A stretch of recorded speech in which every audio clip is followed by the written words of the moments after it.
জনপ্রিয় ইউটিউবার ও content creator তৌহিদ আফ্রিদি বিয়ে করেছেন সদ্যই। বুধবার রাতে সামাজিক যোগাযোগ মাধ্যমে ছড়িয়ে পড়ে তার বিয়ের ছবি। তবে বিয়ে নয়, শুধু কাবিন হয়েছে আর বিয়ের অনুষ্ঠান পরে হবে জানিয়েছেন তৌহিদ আফ্রিদি। তবে এরই মধ্যে আফ্রিদির বউ বিভ্রান্তে ভক্তরা। বিয়ের ছবি দেখে ধারণা করা হয়েছিল টিকটকার রাইসাকে বিয়ে করেছেন তৌহিদ আফ্রিদি। তবে এখন জানা যাচ্ছে রাইসা নয়, তার বোনকে বিয়ে করেছেন তৌহিদ। জানা গেছে আফ্রিদির সঙ্গে টিকটকার রাইসার বিয়ের বিষয়টি সত্য নয়।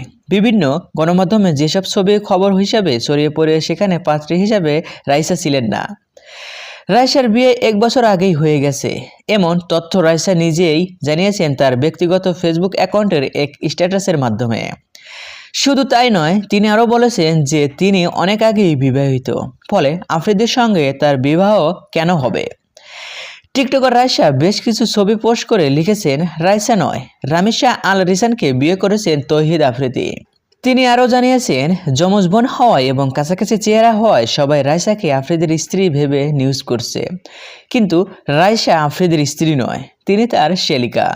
সামাজিক যোগাযোগ মাধ্যমে রাইসা খুব ভালো পরিচিত মুখ, তাই সবাই ধরে নিয়েছিল রাইসাকে আফ্রিদি বিয়ে করেছেন। তবে পারিবারিক সূত্র নিশ্চিত করেছে যে রাইসাকে বিয়ে করেনি আফ্রিদি। আফ্রিদির সঙ্গে যার কাবিন হয়েছে তিনি রাইসার যমজ বোন রামিসা। সো ভিউয়ার্স, এই ভিডিওতে আপনার কি মতামত কমেন্ট বক্সে জেনে দিন। আর হ্যাঁ, বিনোদন জগতের সকল খবর পেতে চ্যানেলটি সাবস্ক্রাইব করুন। ধন্যবাদ।